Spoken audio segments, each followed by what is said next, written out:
Buenos días. Bueno, saludar en primer lugar pues a algunas autoridades que están con nosotros, el delegado provincial de Cultura, que está aquí con nosotros, todos los miembros, no sé si hay alguna otra autoridad más que desconozco, también le quiero saludar desde aquí.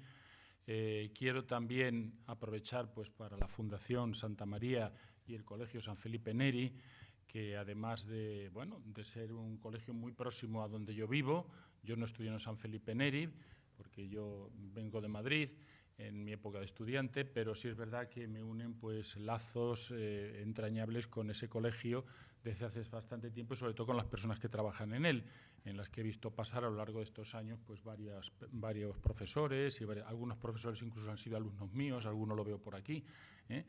Entonces, quiero agradecerles esto, el que me hayan convocado también esta mañana, el que me invitasen también pues, a la organización de estas conferencias, de este ciclo, que, como se puede ver, pues están magníficamente programadas y magníficamente organizadas, cosa que no siempre suele ocurrir, sobre todo cuando hemos acudido a otro tipo de eventos parecidos, organizados pues, por otro tipo de instituciones, en que muchas veces pues, fallan las cosas, fallan las personas, pero en este caso la verdad es que creo que es de justicia y en eso coincidimos la mayor parte de los que hemos podido hablar, es de justicia pues el encomiar la labor que se ha hecho en torno a estas jornadas desde que se comenzaron a programar y a desarrollar. Y dicho lo cual, pues voy a hablar de ese tema que conozco como en el mundo mundial, es decir, el tema de Cádiz, en el que llevo ya enfrascado pues mucho tiempo, porque yo cuando llegué aquí a Cádiz, la verdad es que mi tema de investigación era, desde la Complutense, era el tema del pensamiento económico del siglo XVIII. Pero el llegar a Cádiz pues me hizo cambiar fundamentalmente con la lectura del libro de García Vaquero, de Cádiz el Atlántico, y sobre todo también con las memorias de Raimundo de Lanteri. Allí me di cuenta de la ciudad a la que había venido, las posibilidades que tenía esta ciudad desde el punto de vista historiográfico, sobre todo para un historiador de la Edad Moderna, para un historiador que se interesaba especialmente por el siglo XVIII, aunque no exclusivamente, y sobre todo por los riquísimos fondos documentales que había en esta ciudad y que había muy cerca también de esta ciudad, como es la ciudad de Sevilla, que mañana visitaremos, Dios mediante, para ver el Archivo de Indias. Todo esto me llevó pues, a interesarme por el tema, a apasionarme por el tema, tengo que confesarlo así, a apasionarme por el tema, y tengo también que seguir confesando que sigo apasionado por el tema después de transcurridos tantos años. Estoy hablando del año, aproximadamente el año 80, cuando yo me metí en este tipo de cuestiones. Abandoné un poco el pensamiento económico, aunque de vez en cuando he hecho algunas cosas, y bueno, supuso una ruptura en cierta manera con lo que había sido mi contacto con la Complutense, donde ahí se investigaban pues, otro tipo de temas, evidentemente no los temas marítimos precisamente, es una zona del interior, es la capital del imperio, tiene buenos archivos, pero poca gente que yo supiera en esos momentos estudiaba la historia marítima. A mí me pareció cuando llegué aquí que era un tema que merecía la pena. Y luego tengo que agradecerle a Cádiz varias cosas. No solamente pues, el ya considerarme pues, como una persona de aquí, sino también el hecho de la proyección internacional. Esto, para personas que no viven aquí en Cádiz, puede parecer una cosa chauvinista, en fin, de que, bueno, pues una ciudad al fin y al cabo es hablar de una historia local, que la trascendencia pues, no puede ir mucho más allá de la región en todo lo más. Y no es así. No es así porque, afortunadamente, yo pues he predicado a Cádiz. Y tengo que decir he predicado porque he estado en muchos foros, en muchas conferencias fuera de aquí, y en todas, de alguna u otra forma, ha estado, por supuesto, Cádiz de telón de fondo. Y además interesando Cádiz. Os voy a contar una pequeña, ya que se han contado algunas anécdotas. Una de las últimas que tuve fue en la escuela militar de l'École Militaire de París, donde se me invitó pues, a una conferencia, una ponencia. Estaba organizado pues, por la Universidad de la Sorbona, en unión también de la Marina, y allí pues, lo que se trataba es de ver un poco, estudiar la guerra de independencia de los Estados Unidos. Y participaban, el único español que estaba yo allí presente era yo. No era porque yo supiera mucho más de ese tema, había gente mucho más preparada que yo para hablar de ese tema, pero se me invitó a mí y se invitó también, pues evidentemente, a muchos franceses y algunos ingleses y algunos norteamericanos también que había. Es decir, allí se juntó un número bastante apreciable de personas. Y tuve la satisfacción, después de hacer la exposición mía, mi ponencia, de que me felicitaran expresamente, no por mi valía personal, sino simplemente porque el tema les pareció interesantísimo de conocer la aportación que España había prestado a la guerra de independencia y particularmente este lugar que se llama Cádiz, en donde estamos ahora ubicados. Y concretamente yo les hablaba de cómo partían las mantas de Grazalema para pertrechar a los, entre comillas, rebeldes contra las tropas británicas y cómo sirvió de base logística el puerto de Cádiz para enviar las flotas que entretuvieron las tropas británicas, digamos, en el sur para que los franceses en una zona más norte pudieran, digamos, atacar las costas de los Estados Unidos, la famosa península de Pensacola, como sabéis muy bien, ¿no? Bueno, pues para mí ya digo que eso fue una satisfacción hasta el punto que ya en alguna otra ocasión también me han llamado para hablar de este tema, ¿no? No ya el de las mantas, evidentemente, que ya estaban vendidas todas, pero sí de temas, digamos, parecidos sobre, digamos, la participación española, que fue muy importante y tengo que advertir que muy desconocida en el exterior. Es decir, se han apuntado, como tantas otras cosas, los ingleses, sobre todo los franceses, se han apuntado al tema y los españoles estamos, bueno, pues arrinconados cuando la participación fue muy grande en dinero, en hombres y en pertrechos. Primero subrepticiamente y luego abiertamente ya cuando se declara la guerra en virtud, digamos, del tratado de amistad que existe con Francia, como sabéis muy bien. Bueno, esto es una pequeña anécdota para que os deis cuenta, y podría poner algunas otras más, del valor de la ciudad en la que estamos. Y por lo tanto que merecía la pena celebrar este tricentenario.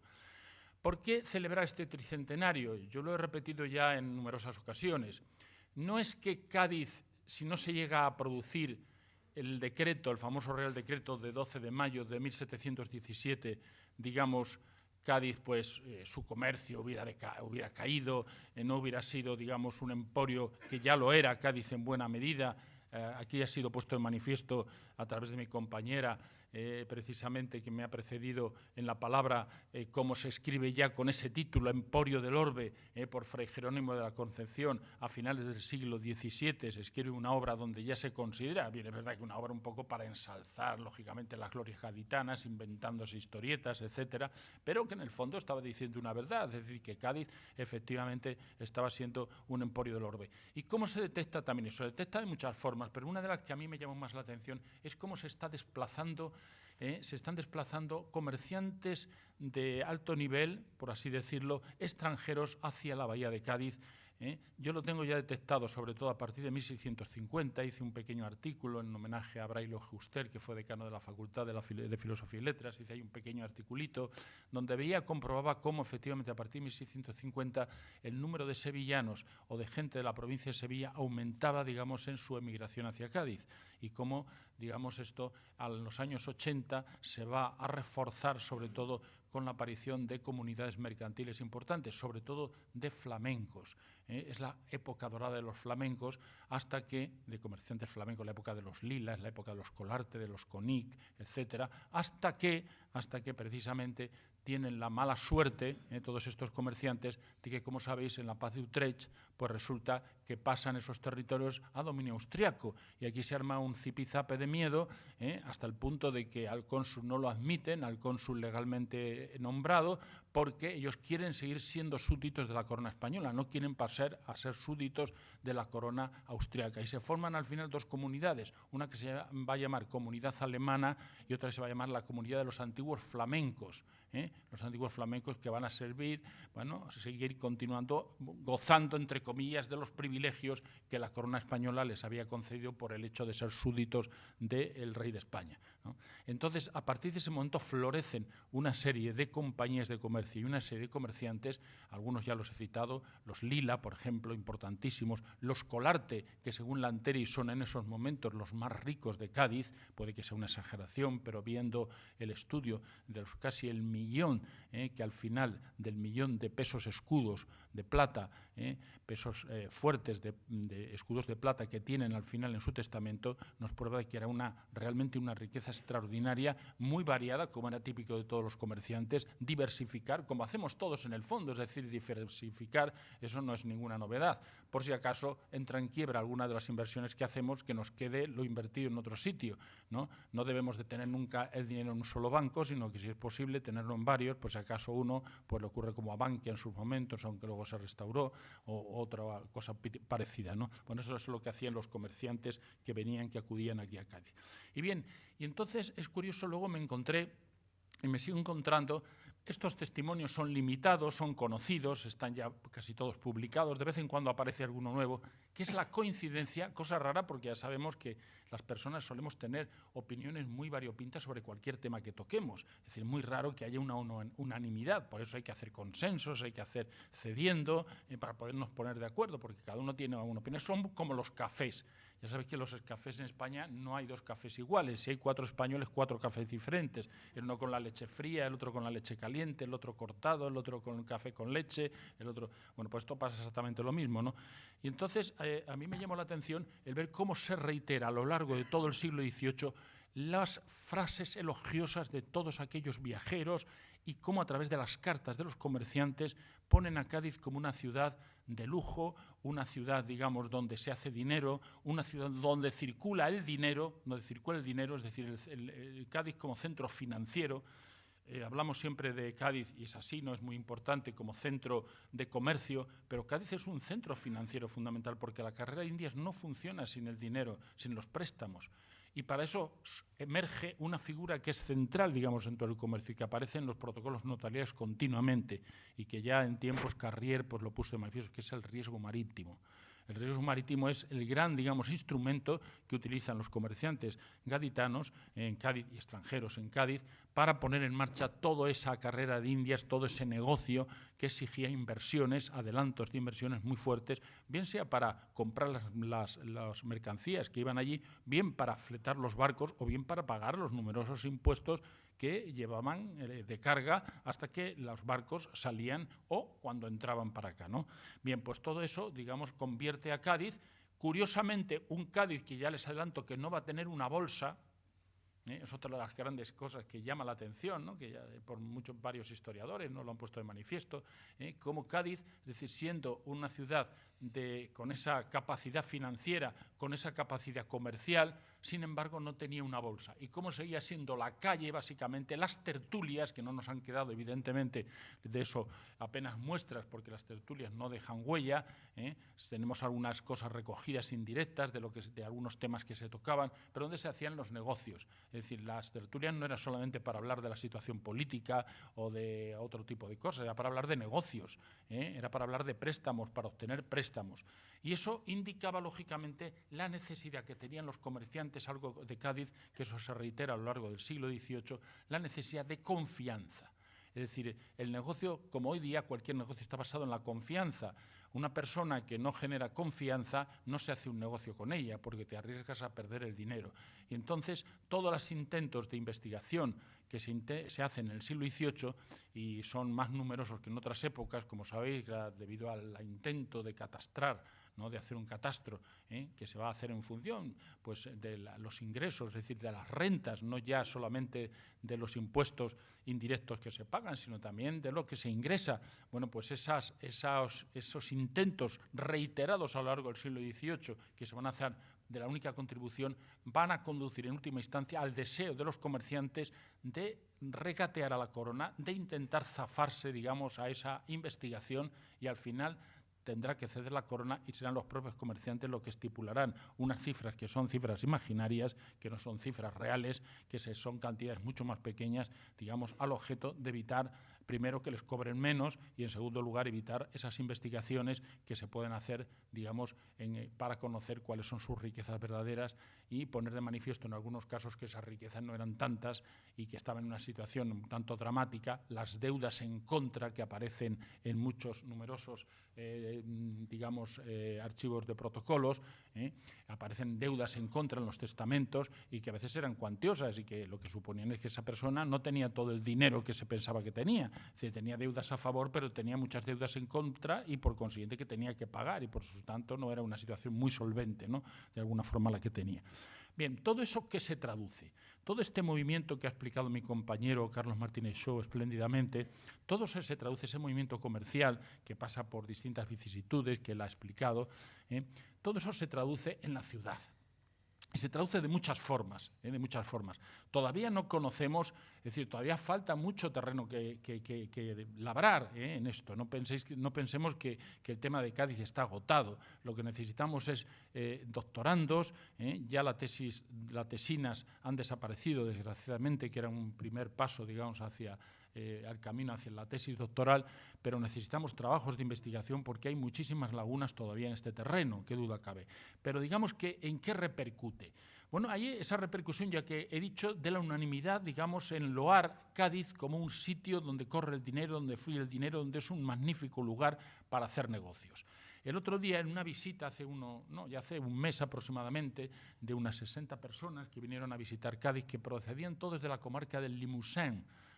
Entonces habían hecho una expedición, me llamaron porque yo había colaborado con la que dirigía la expedición para un trabajo que había hecho siguiendo la pista de sus antepasados en Cádiz. Entonces había hecho un barrido de los protocolos notariales, había hecho un trabajo de chinos, ¿no?, y lo había publicado, yo le hice el prólogo, y luego se había traído a sus conciudadanos, era un pueblo pequeño, me parece que son actualmente el pueblo 1.200 habitantes, pero se había traído un núcleo importante de esos precisamente para ver los lugares donde sus antepasados, algunos murieron, no regresaron o donde estuvieron durante bastantes años. Y entonces, efectivamente, Cádiz venía atraído, la gente era atraída fundamentalmente por lo real y por lo imaginario, porque también está la imagen que va a estar vinculada a la ciudad de Cádiz y que va a ser utilizada, digamos, como pantalla exterior en una época en que no existe el marketing tal y como lo hemos entendido, para atraer gente hacia Cádiz. En Cádiz es una ciudad donde hay negocios, donde se puede enriquecer uno fácilmente y donde hay trabajo inducido. No nos olvidemos de eso, que está muy falto de estudio a veces, pero hay mucho trabajo inducido, porque en cada casa de comerciantes, alrededor de ella, hay 5 o 10 personas que trabajan, o de escribientes, o de tenedores de libros, o de criados, o de lacayos, o de lo que sea. Ustedes, aparte de todo lo que genera, un tema que estamos ahora viendo, en fin, con cierto detenimiento, las lobbies que se forman de transportadores de mercancías desde los almacenes de la ciudad a los barcos pequeños, a las falúas, que luego los van a trasladar a los barcos que no llegaban hasta el borde del muelle y que están instalados en la bahía. Hay unas luchas incluso gremiales porque los grandes comerciantes lo que quieren es que hagan ese trabajo sus propios criados, y que dentro de lo que se les paga por ser criados, de estar en casa, que hagan eso, que transporten desde sus almacenes esos mercancías, y gremios organizados que no quieren esa interferencia, entre ellos el de los montañeses. Los montañeses forman 2 lobbies muy importantes en Cádiz, ¿no? Uno de ellos es el de los transportistas y otro de ellos es el de los que llamaríamos hoy las tiendas de ultramarinos, que lo tienen prácticamente copado, y que para entrar en él necesitan de alguna forma, bueno, pues o granjearse la amistad de alguno de ellos o, bueno, entrar cuando quede una plaza, llamémosla así entre comillas, ¿no?, porque lo tienen prácticamente copado de alguna manera. Bueno, pues todo ese gremio de transportistas es muy importante. Y no digamos el de artesanos, que está todavía muy virgen. Yo empecé dirigiendo al poco yo de llegar aquí, pues una tesis doctoral sobre los gremios de Cádiz en el siglo XVIII, que no se llegó a terminar. Había recogido mucha información, pero como suele suceder también con estas tesis doctorales, la persona que empezó a hacer esto encontró trabajo y abandonó la tesis doctoral. Se llevó la documentación y ya pues eso se quedó, digamos, pues en barbecho, ¿no?, el terreno eso. Curiosamente, en el siglo XVIII hay un fortalecimiento, eso sí lo sabemos, de los gremios en Cádiz. Curioso porque desde el estudio de Pere Molas en su tiempo todos tenemos la idea de que efectivamente, igual que en Cataluña, pues que había venido un periodo, digamos, de disolución casi o de poca importancia de los gremios, iban disminuyendo su fuerza a lo largo del XVIII, cosa que no ocurre en Cádiz, porque siguen muy bien organizados y porque controlan numerosos sectores, digamos, del artesanado en esta ciudad. En esta ciudad que, lógicamente, precisamente por esa riqueza que genera el comercio, pues va a ser una ciudad que va a estar a la cabeza, por ejemplo, de las modas. Y hay calles, la calle de San Francisco, la calle Ancha, la calle Columela, vean ustedes o ved vosotros cómo, digamos, se ha mantenido, digamos, eso básicamente, que son calles de modas donde se podían encontrar, además hay testimonios de cartas, incluso de comerciantes, donde se dice, si quieres comprarte tal vestido, lo que sea, acude a la calle Ancha donde puedes encontrar un buen surtido. Es decir, modas de última hora porque había una facilidad de surtimiento desde los grandes comerciantes a los pequeños comerciantes. No se mezclaban entre sí, tienen gremios diferentes, los unos están en esta Universidad Mareantes o están, por así decirlo, en el consulado y los otros pertenecen a otros gremios menores que son los tenderos, que son aquellos que miden, pesan y despachan, pero que son los que se nutren de muchas de esas mercancías venidas de fuera para venderlas como productos de moda dentro de las tiendas de Cádiz. Sobre todo los productos de seda, mi compañero ha hecho alusión a ello, las sedas hacen furor en el siglo XVIII, sobre todo en la segunda mitad del siglo XVIII, hacen furor auténtico. Por supuesto, las sedas asiáticas se pagan de una forma exorbitante, pero ya empiezan a llegar sedas de Valencia, empiezan a llegar sedas, bueno, ya han llegado antes, pero empiezan también a difundirse, no con la misma fuerza, llegan algunas también de la zona de Cataluña, los estampados, que se intentan imitar también aquí, digamos, hay varias fábricas de estampados en la zona del Puerto Santa María, que no cuajan, ciertamente. Algunos dicen que son simplemente mercancías extranjeras, que lo único que se les pone aquí es el estampado, pero que en realidad no se fabrican aquí. Bien. Todo ese mundo abigarrado hace que Cádiz pues, sea una ciudad de moda, sea una ciudad de lujo, sea una ciudad, digamos, atractiva en ese sentido, atractiva, es decir, que el lujo a veces no solamente se vea en las casas, sino que se vea también en la vestimenta de las personas. Y hemos hablado del lujo de las casas, y hay una conferencia próxima que probablemente toque este tema mucho más a fondo, esta tarde me parece que es, pero sí les adelantaré alguna cosa. Y que es una peculiaridad también de la ciudad de Cádiz en el siglo XVIII. Bueno, Cádiz ahora es una inmensa escenografía de lo que fue y lo que no es ya. Es decir, lo que nos ha quedado es el escenario, un escenario ya bastante deteriorado en buena medida, pero que todavía conserva una gran homogeneidad en su arquitectura civil, que conserva todavía unas murallas muy tocadas, digamos, por la destrucción de los agentes, sobre todo los agentes naturales, del propio deterioro, que exigirían unas inversiones importantes, pero otras que se han destruido, como todo ese sistema de las puertas de tierra, que precisamente en el siglo XVIII se ponen a punto. Las defensas de puerta de tierra es una cosa impresionante. No sé si habéis visto o han visto ustedes la maqueta de Jiménez. Es impresionante hasta dónde llegaban todo ese sistema de baluartes, de contrabaluartes, de glacis, de contraglacis, etcétera, que llegaban mucho más o menos hasta el Pirulí. Desde lo que son las puertas de tierra, lo que queda de puerta de tierra hoy día del siglo XVIII es, digamos, una pura reliquia, nunca mejor dicho, un trocito. Sabéis que las reliquias es un pequeño trocito que queda del santo, que se supone que es de él, ¿no? Y que se adora o se venera, lo que sea. Bueno, pues esto es una pequeña reliquia muy retocada, fundamentalmente de la época de Fernando VI, que es la que se hizo esa portada tan bonita que queda con los leones, etcétera, pero el resto está todo muy retocado, ¿no? Bueno, pues todo ese sistema desapareció. ¿Cómo desapareció? Luego, a comienzo del siglo XX, todo lo que es el sistema que cerraba el puerto, digamos, con muralla y lo separaba precisamente, por ejemplo, de esto donde estamos ahora, que es la aduana antigua. Bueno, pues digamos que Cádiz durante el siglo XVIII, uno de los signos de ese crecimiento va a ser precisamente el aumento demográfico. El aumento demográfico, que también hay otra nota importante, y es que aproximadamente casi toda la historia de Cádiz moderna se mantiene crecimiento demográfico con algunos picos, algunas cimas que se suelen dar generalmente en el cambio de siglo, que suele coincidir con periodos de crisis. Por ejemplo, la de finales del XVI coincide con el asalto de 1596, que desbarata la ciudad, la incendia, se llevan prácticamente pues, todos los documentos que había, mucha gente sale fuera, no se sabe si van a volver a regresar. Luego, posteriormente en el siglo XVII, hay otro intento de asalto, como sabéis, en 1625, luego está el de 1702, que también produjo su miedo, aunque no llegó a cuajar. Bueno, pues todo este temor coincide generalmente, ya digo, con principios de siglo, finales de siglo, que es cuando se producen bajadas de población. Pero si vosotros miráis las cifras de población que conocemos, generalmente es un crecimiento continuado, digamos, de la demografía. Pero atención, ¿demografía debida a la tasa de natalidad? No. debida fundamentalmente a una emigración permanente que tiene Cádiz a lo largo de todo el siglo XVIII, XVII e incluso XVI.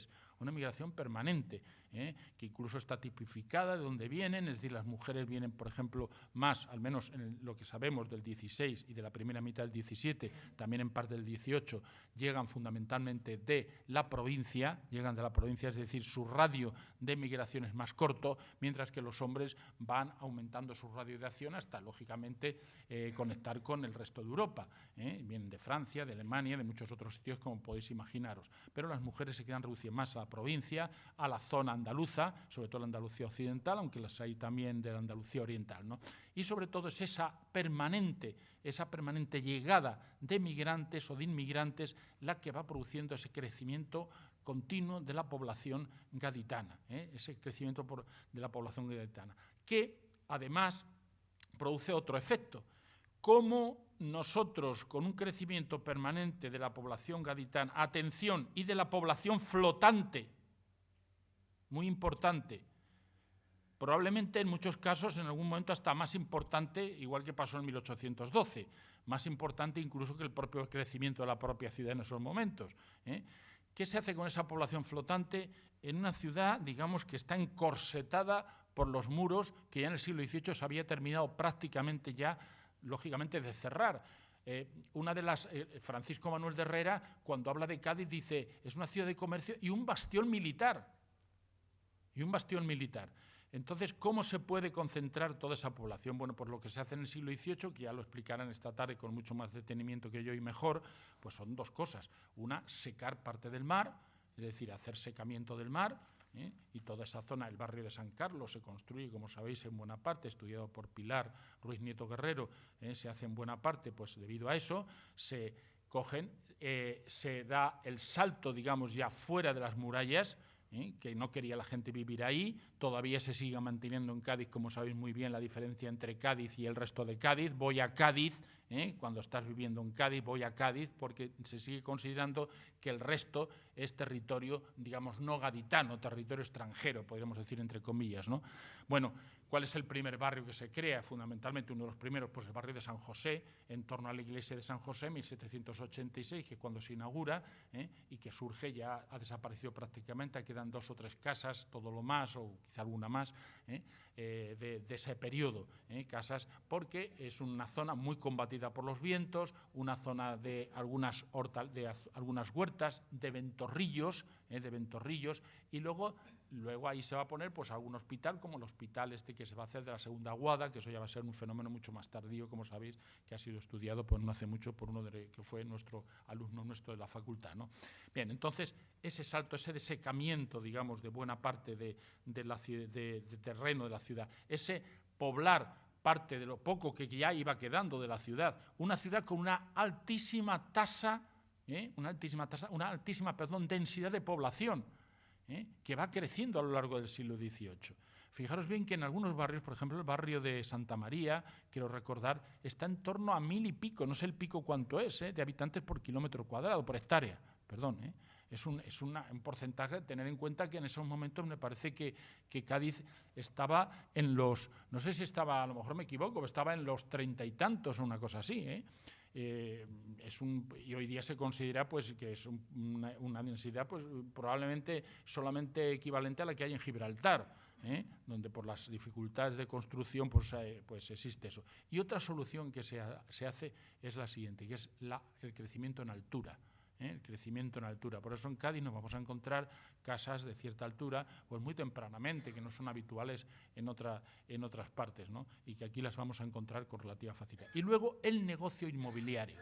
En Cádiz, la sociedad gaditana es una sociedad, todas las sociedades en general del antiguo régimen suelen invertir en inmuebles. Si va uno viendo los testamentos, normalmente ve uno que existen, bueno, pues inversiones, lo que decíamos antes, diversifica las inversiones, no las metas solamente en una cosa porque te arriesgas demasiado, ¿no?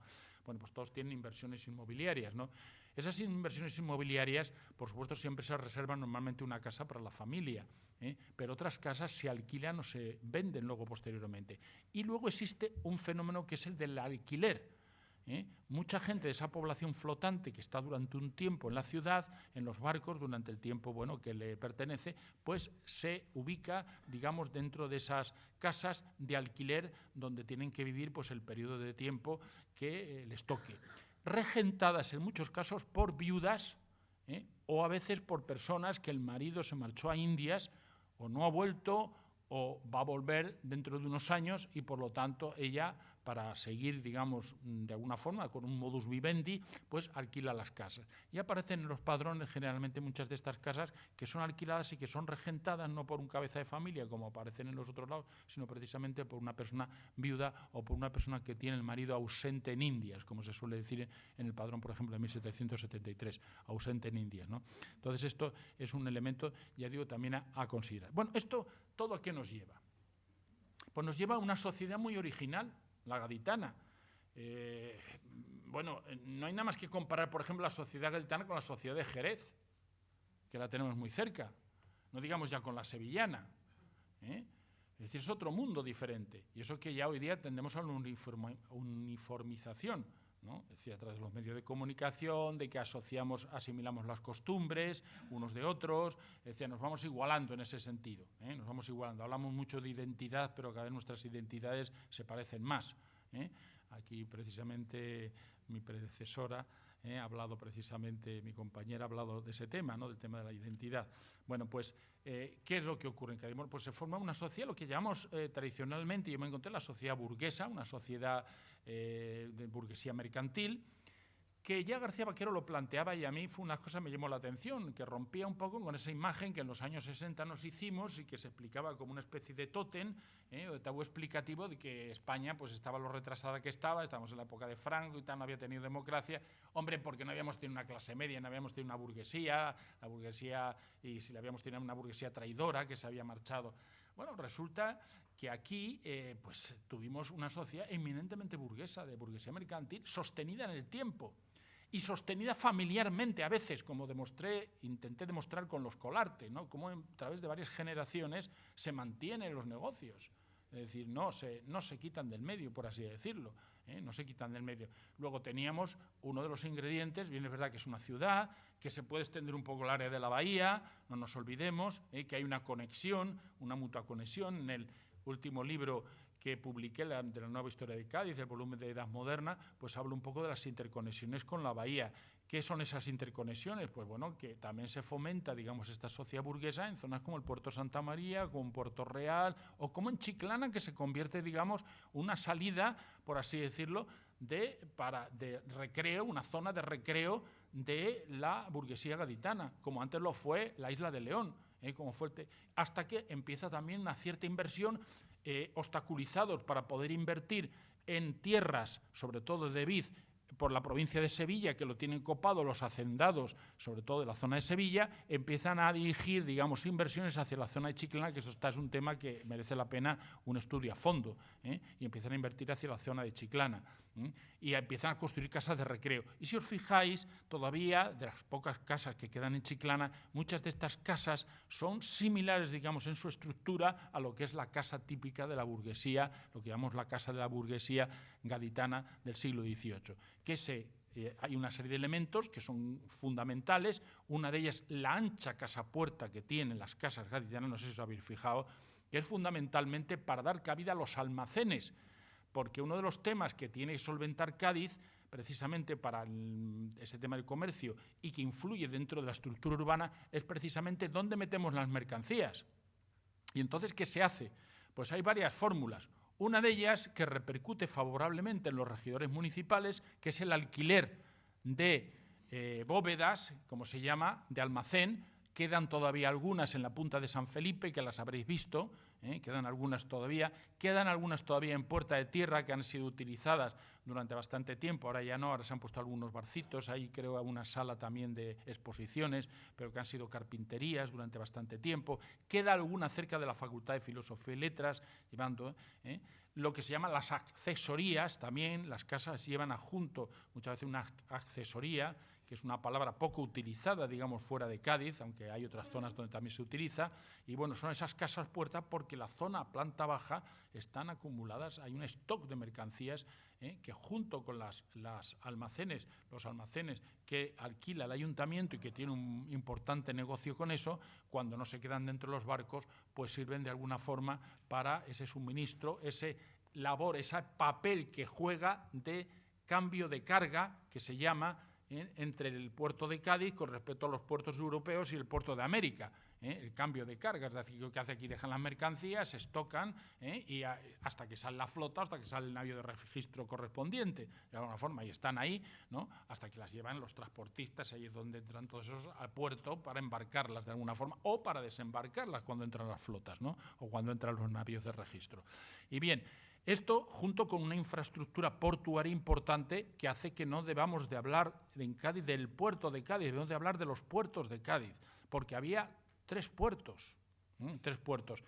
El principal, que es el que todos conocemos, lo conocemos con el nombre del muelle, que los barcos en realidad no tocaban el muelle porque se quedaban anclados, donde sí arribaban y donde sí tocaban era el puente era el Trocadero y lo que es la zona de la Carraca, el Zuazo, toda esa zona, donde ahí sí llegaban los barcos, muchas veces se descargaban allí, se reparaban, se carenaban y tenían una facilidad de acceso en muchos casos mucho mayor que al propio puerto de Cádiz en sí, que además estaba mucho más desprotegido, puesto que estaba en la boca de la ría, en la boca de la bahía, y era una zona mucho más desprotegida. A medida que se va asegurando, digamos, con los baluartes que se van a ir haciendo a lo largo del siglo XVIII y ya del siglo XVII, que se convierte toda la bahía de Cádiz en una zona de baluartes, acuerdo de San Luis, de Trocadero,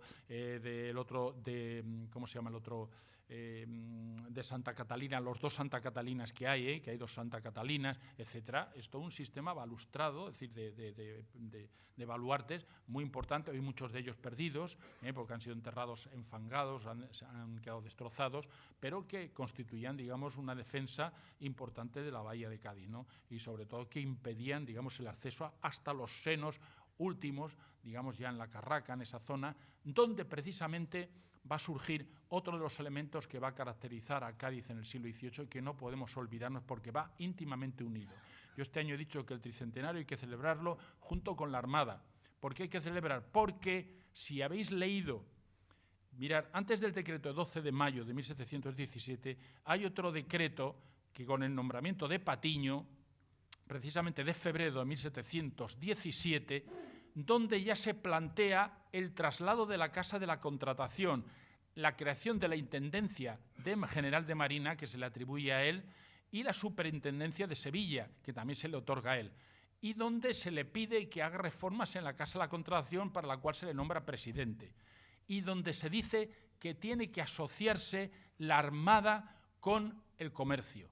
Y entonces de esa asociación resulta una simbiosis que constituye uno de los elementos claves que hace que se convierta en la política internacional Cádiz en un lugar, digamos, un centro clave, digamos, de la política internacional de los Borbones en esos momentos.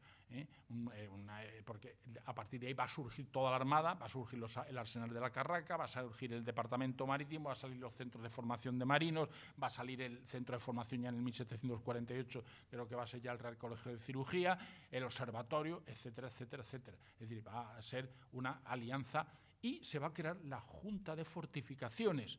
No nos olvidemos, la Junta de Fortificaciones tiene mucha importancia porque hay que reforzar, trabajar sobre esas fortificaciones. Ya no pueden depender exclusivamente del ayuntamiento, sino que hay que nombrar una junta donde haya intervención militar y van a venir ingenieros militares a hacerse cargo, creando una pugna con el propio ayuntamiento, porque los regidores ahí tienen, digamos, contratan y descontratan, etcétera, y tienen de ahí una intervención importante y no quieren que se les quite esa labor. Y ahí está el enfrentamiento, por ejemplo, quiero recordar, de Morla con Vermont, cuando lo manda la corona, digamos, a que se hace cargo de las fortificaciones que son necesarias para que se ajuste, digamos, la bahía, a lo que tiene que ser un centro ya no solamente del comercio, sino un centro también de la Armada.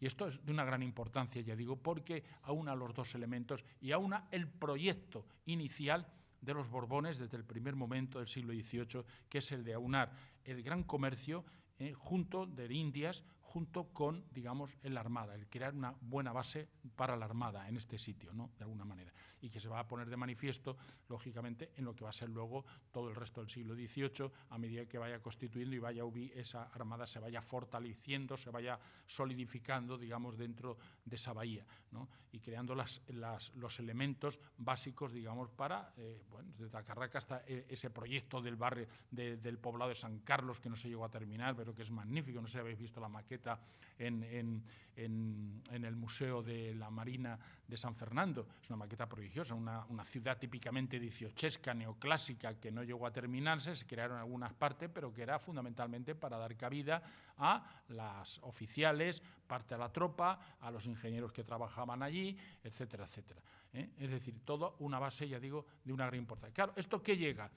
Hace pues, que Cádiz sea objeto, digamos, de las apetencias de las potencias extranjeras y particularmente de los británicos que van a ver en Cádiz y la bahía de Cádiz. Bueno, las informaciones, veis las informaciones detalladísimas que hacen los embajadores británicos a su majestad británica de Cádiz y cómo participan y cómo informan de lo que está haciendo Patiño y cómo informan de Ensenada y cómo contribuyen a cargarse a Ensenada en 1754. Es que es impresionante, claro, es que están viendo que la Armada empieza a progresar, que se está dotando de unas estructuras muy importantes y que efectivamente suelta ya el anclaje que tenía, como ha dicho mi compañero Carlos, el anclaje con los franceses y empieza a construir una armada propia en donde intentan poner, pues digamos, mezclar los elementos de las dos mejores armadas de ese momento, primero la británica y luego la francesa, cada una con su parte, ¿no? Intentan hacer una mistura de las dos cogiendo las partes mejores de cada una de esas y Ensenada es un enemigo a batir, a Ensenada lo ponen que chupa me domine, pero lo peor es que además Ensenada tiene en contra a los comerciantes de Cádiz, tiene a los del consulado porque les quiere. Ya empiezan, cuando se hace este reforzamiento de la bahía y lo del comercio, es cuando las ideas liberales o preliberales empiezan ya a prosperar entre los ministros, los miembros de la administración española de la época, y empiezan a sumarse gente, ya no digamos ya en los momentos de Fernando VI y ya no digamos con Carlos III, donde Campomanes ya es que arremete, vamos, de una forma brutal contra el monopolio gaditano, ¿no?, de alguna forma, O sea, que lo hacen ya en un momento, digamos, en que ya las ideas liberales pues estaban ya de alguna forma poniéndose en marcha, ¿no? No obstante, bastante aguantó el monopolio y cómo subsistió a pesar de los decretos, entre comillas, de libre comercio, porque ahora eran de libre comercio, pero el libre comercio, los únicos que comerciaban los españoles, no era libre comercio para cualquiera. Yo muchas veces lo entrecomillo, digo, libre comercio, entendamos por libre comercio puertos españoles y puertos americanos, no entendamos que ahí podían entrar los británicos, ni los franceses, ni ninguna cosa de esta. Era solamente seguía considerándose patrimonio de los españoles, ¿no?, de alguna forma. Por eso, bueno, pues la medida tenía sus limitaciones, qué duda cabe, pero esas ideas liberales van a topar y vamos a encontrar a lo largo del siglo XVIII una batalla auténtica, ya no solamente con Sevilla, que es la más conocida del XX, sino también con los miembros de la administración de la corona, sobre todo por parte del consulado de Cádiz, el consulado de Indias, precisamente para evitar que sigan avanzando, sobre todo a partir de Ensenada y con Esquilache. Yo tengo algunas pistas de que Esquilache contribuyen, entre los muchos que se unen para cargarse a Esquilache en 1766, está miembros del consulado, yo estoy convencido de ello. ¿Y sabéis cómo llaman a los miembros del consulado a Esquilache por carta? En una carta que dice, el mayor monstruo del mundo. El mayor monstruo, esto es textual, ¿no? O sea, imaginaros la valoración que hacen de Esquilache en esos momentos, ¿no? Bueno, pues esta sociedad, queridos amigos, esta sociedad es capaz de renovar su trama urbana, es capaz de crecer urbanísticamente, es capaz de trazar un urbanismo ejemplar, en cierta manera, tanto por su simetría como por otras muchas cosas, con un lujo contenido que no se percibe en el exterior, pero sí en el interior, donde ingresa la caoba y ingresa, por así decirlo, como elemento fundamental el mármol y las columnas de mármol, algunas traídas de Italia, lo tenemos además detectado los envíos desde Italia del mármol para esas columnas que veis, que es capaz de hacer eso, que es capaz de hacer nuevas iglesias con con un gasto tanto en retablos como en figuras muy grande, que es capaz de renovar las viejas iglesias barrocas del siglo XVIII, entre ellos el oratorio de San Felipe Neri. El oratorio de San Felipe Neri no tenía la forma que tiene ahora, es un producto de la renovación del siglo XVIII, como sabéis, o esa pequeña joyita hoy día, digamos, que está en fase de hundimiento del techo, esperemos que no se hunda,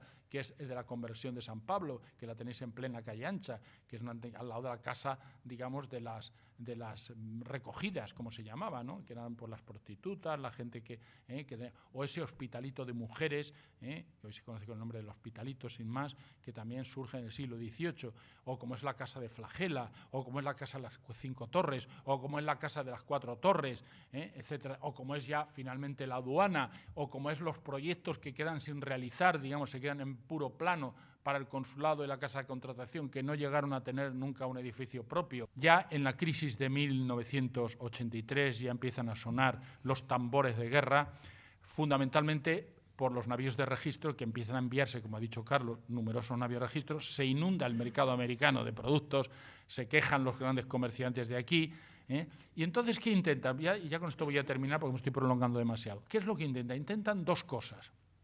Una, dirigir, o tres cosas. Una, dirigir parte de la inversión hacia los vales reales, que luego no veáis la que pasan para comprarlo, para hacer que les devuelvan el dinero de los vales reales. Al final yo he encontrado un texto de 1830 y tantos donde dicen, por lo menos cámbienoslo ustedes por tierras, ya que no nos pagan los vales reales, dennos tierras, ¿no? Esa es una, los vales reales. Otra, la especulación, la especulativa. Y otra que se frustra, que fue muy interesante, que aparece en los años 80, las compañías de seguros, donde la participación española ya exenta del apoyo extranjero, aunque algunas tenían apoyo extranjero, van a surgir, que vosotros estudiasteis algo de eso en uno de los artículos de Marina y tú, de alguna manera. Es interesantísimo ese esfuerzo. Y luego otro, se me olvida el cuarto, que es ir al proveedor directamente, aprovechando la experiencia que tienen ya de haber trabajado con los franceses, con los ingleses, de bueno, ¿y por qué vamos a estar nosotros esperando que ellos nos traigan la mercancía? Vayamos nosotros a comprarlas directamente. Con la protesta, lógicamente, de algunos miembros asociados que ganaban dinero, lógicamente, de esta simbiosis, de esta ayuda. O los propios americanos que empiezan ya a hacer la compra directamente ellos a Europa sin pasar por los flotistas, sin pasar por los miembros, digamos, instalados en Cádiz.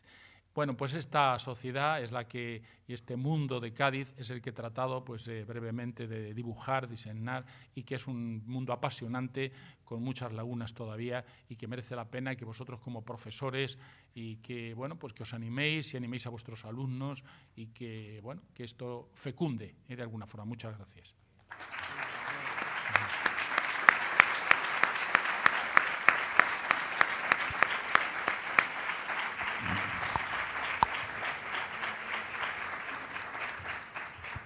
Bueno, muchas gracias a Manuel. Le pedimos a Carlos que por favor suba aquí para establecer el diálogo.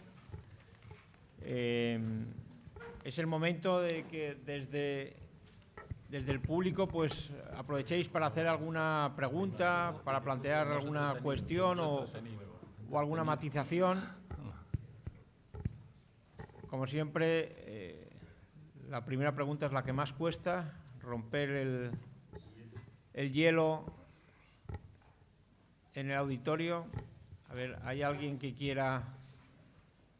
Sí, ya tenemos aquí. Me ha quedado solamente una curiosidad en la referencia que ha hecho un barco que se llamaba Hércules. Sí. Dijo que en tu caso no lo he oído nunca. Sí, sí. ¿Qué barco era ese? Sí, sí. El Hércules es un barco que es propiedad de la Llano Sanginés y que naturalmente tenía la autorización ya para navegar desde Cádiz a Manila y de Manila a Cádiz.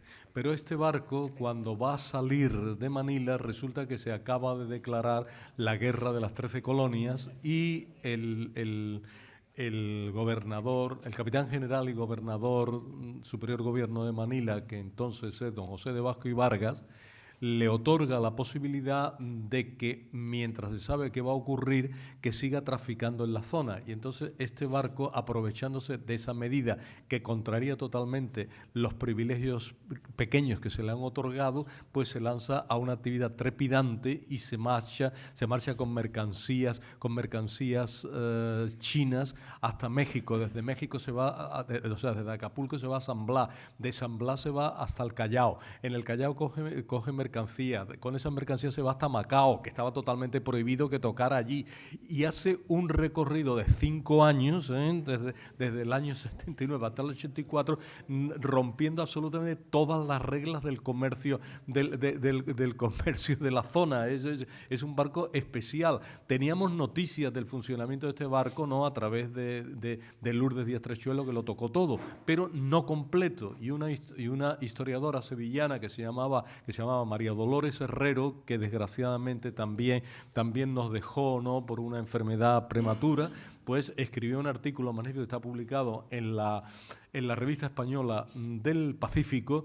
Es un artículo sobre la insólita aventura del Hércules, que rompió absolutamente todos los tabúes y todas las prohibiciones que estaban en el sistema del Pacífico. Y claro, a partir de esa ruptura, ahí todos tomaron las ideas de qué se podía hacer y dónde se podía ganar dinero, y desde entonces marca un precedente tremendo que luego la Real Compañía de Filipinas va a utilizar en su favor. La aventura del Hércules hay que leerla. Se puede leer por internet, por la revista española del Pacífico, está toda ella digitalizada o sea, tocando revista española del Pacífico salen todos los artículos. Luego sale Lola Herrero, la aventura del Hércules, y ya lo tiene ahí. Pero es una aventura tremenda. Duró 5 años y se tocaron todos los puertos del Pacífico por su cuenta. Una cosa insólita. A ver, anímense. ¿Alguna pregunta más? ¿Alguna cuestión? Ahí al fondo. Exactamente. Sí. Que decía que eran 500 toneladas con los británicos. A ver, el micrófono. Sí. Gracias. Sí, era del navío de permiso, ¿no? Las 500 toneladas que se podían, digamos, transportar por parte de los británicos. Sí. Decía que uno de los productos más demandados era el cacao que transportaban los británicos en las Indias Orientales. ¿Cuáles eran los productos que más, digamos, destacaban en este navío de permiso? O sea, Sí. ¿cuáles eran? Sí, vamos a ver. En las Indias Orientales no, porque las Indias Orientales es el mundo del Pacífico y ahí no entra nada, o sea, es en las Indias, en las Indias Occidentales. No, el navío de permiso era la posibilidad de que los barcos ingleses negociaran 500 toneladas de mercancías propias, que normalmente eran naturalmente textiles europeos los que introducían en el mercado de Veracruz o de Portobelo, acompañando a las flotas, por lo cual en esta época Patiño tenía reticencia que salieran las flotas, porque al no salir la flota no se hacía feria, y los británicos quedaban burlados y no podían hacer el comercio, de lo cual se quejaban amargamente, ¿no?, a través de las minutas diplomáticas. Entonces ellos lo que adquirían es como se adquiere siempre, lo que adquirían esencialmente era plata, era lo que interesaba adquirir era la plata española, la plata mexicana en este caso, era la principal actuación. Lo del cacao es diferente. Ellos no estaban interesados en el cacao más que en el comercio del cacao a nivel del Caribe, y luego desde allí se podía mandar a Inglaterra. Pero en eso no entraba el navío de permiso. Eso era un contrabando que se hacía entre los productores venezolanos con Curazao, con Jamaica, con Santo Domingo, con todos los que podía, con todos los lugares que estaba prohibido comerciar, y por ahí salía el cacao. Y la Real Compañía Guipuzcoana se crea justamente para poner un orden y para evitar ese contrabando, para que el cacao nada más que viniera a Cádiz, ¿no? Pero no tiene nada que ver, el cacao no tiene nada que ver con el navío de permiso. El navío de permiso es fundamentalmente el tráfico esencial inglés, que son telas contra plata.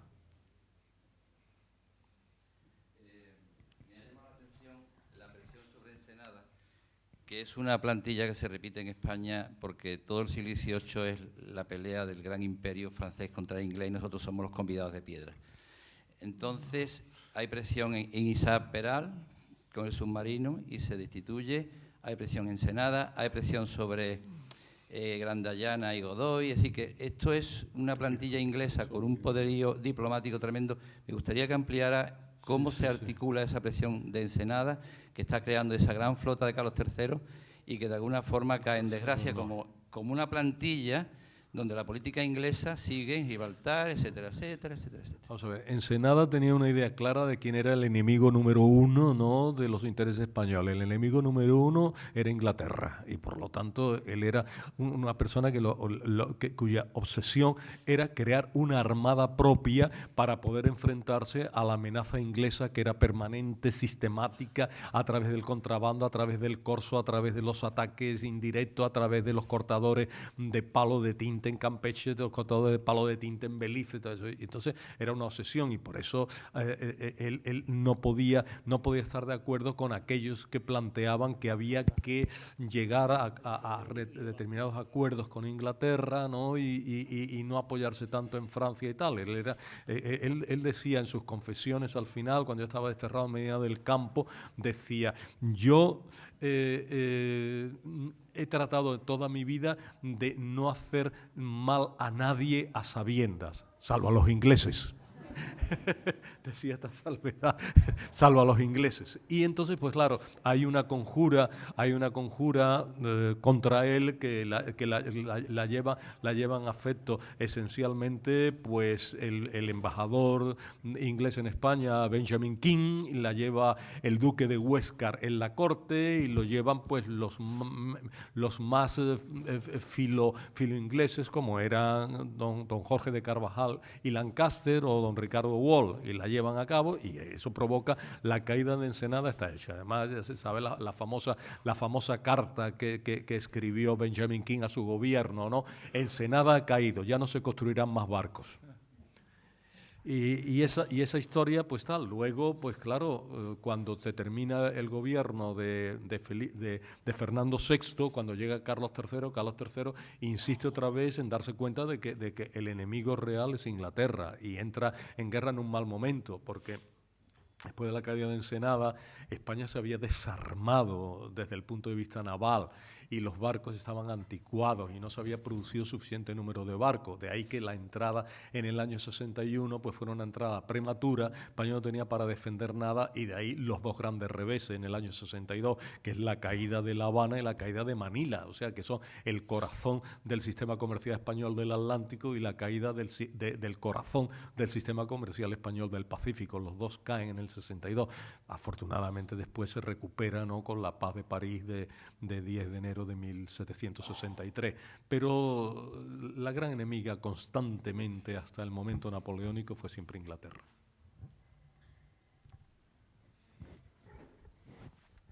Más, por allí al fondo. Asoma una mano. Quería hacerle una pregunta al profesor Blasco. Ha calificado a la sociedad gaditana en el 18 de una sociedad muy original. ¿Podría desarrollar más esa idea? ¿En qué es original la sociedad gaditana en el 18? Bueno, yo he trazado algunas líneas, digamos, que creo que singularizan a esa sociedad gaditana, que de alguna forma pues la singularizan con respecto no solamente a otras ciudades españolas, sino incluso a ciudades del entorno, ¿no? He puesto el caso de Jerez, el caso de Sevilla. Es curioso porque, por ejemplo, en la polémica famosa entre Cádiz y Sevilla, pues uno de los argumentos que utilizan los gaditanos, vamos, los representantes de Cádiz, es que esa era una ciudad fundamentalmente de gente sin experiencia comercial, lo cual no era cierto, claro, pero era uno de los argumentos que utilizaban, que eran hacendados, que no entendían, no habían viajado a Indias, frente a ellos que tenían la experiencia de Indias. A su vez, Sevilla, pues el alma arrojadiza es que eran extranjeros, que servían a los extranjeros, que lo único que hacían era un comercio de mediación. Bueno, entonces ahí lo que se están configurando es como dos sociedades, ¿no? Una sociedad mercantil muy fuerte, muy arraigada, ¿no?, en el comercio y en todo lo que alrededor del comercio se va formando, y una sociedad sevillana que a medida que va avanzando el siglo XVIII pues se va convirtiendo en un centro fundamentalmente, no exclusivamente, con una cierta industria, en parte animada por la corona, ¿no? Porque yo no sé si es el profesor Carlos Martínez Xó estará de acuerdo, pero yo creo que toda la concesión de la fábrica de tabacos, incluso de la compañía que se les otorga a Sevilla, pues un poco también una forma de compensar, digamos, a Sevilla de la pérdida del monopolio, y entonces se va configurando una ciudad como si fuera un centro de distribución de productos agrícolas, básicamente un gran mercado. La transformación se ve un poco en la feria. La feria de Sevilla es curioso porque se empieza siendo una feria comercial como tantas otras y termina convirtiendo, que ya con el paso del tiempo, una feria de ocio, ¿no?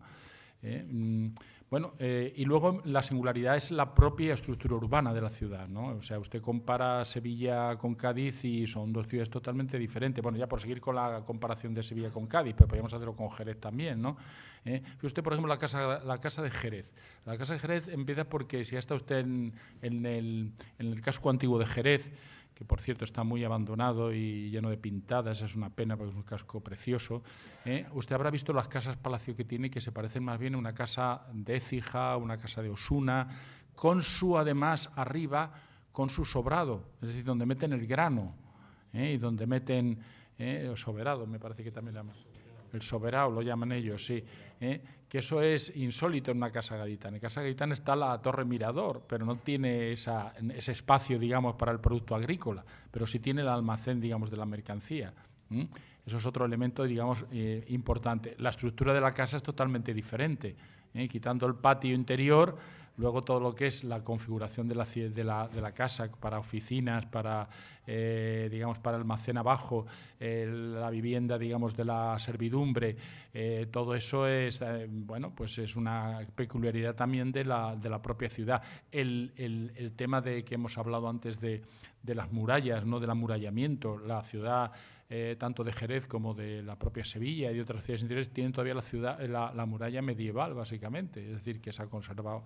En Cádiz el amurallamiento básicamente es un producto precisamente del papel que juega el comercio, pero sobre todo cuando se toma conciencia de la necesidad de amurallar la ciudad en condiciones a partir de 1596, cuando la experiencia negativa del asalto anglo-holandés es cuando se empiezan a tomar en serio que hay que amurallar la ciudad. Lo que pasa es que no tienen una perra gorda, ¿no? Eso es la segunda parte, ¿no?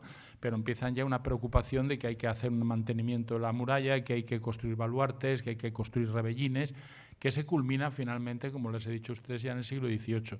Pero ya a principios del siglo XVIII prácticamente la ciudad está ya prácticamente amurallada y a expensas de hacer ya pues arreglos, mejorarla, etcétera. Eso es otro elemento, digamos, fundamental de este aspecto de bastión militar, ¿no? Esa simbiosis, ya digo, con la Marina, que no se va a dar en otras ciudades, salvo en el norte, ¿no? Esa simbiosis comercio de Indias con la Marina, que mutuamente se ayudan, porque lógicamente las flotas van protegidas por la Armada, ¿no? Se crea un impuesto, como sabe usted, el impuesto de avería, que precisamente ese impuesto de avería pues es con el cual se financia en parte, digamos, la protección de las flotas, mientras que las flotas duran. En fin, bueno, así podíamos ir poniendo el prototipo humano, incluso mental, ¿no? El hecho del cosmopolitismo del siglo XVIII gaditano, ¿no? Con esos tres centros de ocio, bueno, ya vamos sabiendo cada vez más cosas de ellos, ¿no? La ópera italiana, el Coliseo francés, el teatro español renovado que se hace en torno a la calle más o menos donde están los multicines actualmente, ¿no? Que eso se renueva totalmente en el siglo XVIII. Bueno, las fiestas, el tema del carnaval, como saben ustedes muy bien, frente a lo que es la feria típicamente de caballos, la feria ganadera. Bien, todo este tipo de cosas, la estructura de la sociedad, ve usted la estructura ya a partir del primer dato así importante que tenemos, que es el del catastro de Ensenada en el año 53, ahí verá usted cómo el sector es una ciudad terciaria totalmente, es decir, la mayor parte de las utilidades de los ingresos, por lo tanto, la ciudad proceden del comercio en sus distintos elementos, mientras que el sector agrícola y el sector agrícola apenas significa, pues no llega al 3%, Bueno, todo eso son cosas que van singularizando la ciudad. Más cuestiones, más dudas. Aquí hay una persona que quiere.